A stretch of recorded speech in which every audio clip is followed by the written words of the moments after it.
Erelo mo ka. Kasi natin ko ha. Hindi, ni-video ko lang. Stick kasi dito dali sa NLEX. This is my road.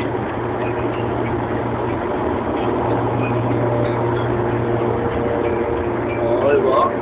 Lunahan ako. Bagal ang takbo natin. Tamang pang video taking lang.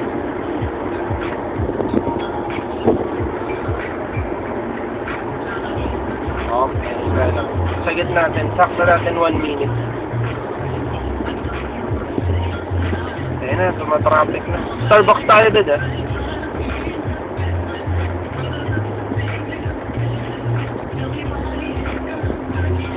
54, 55, 56.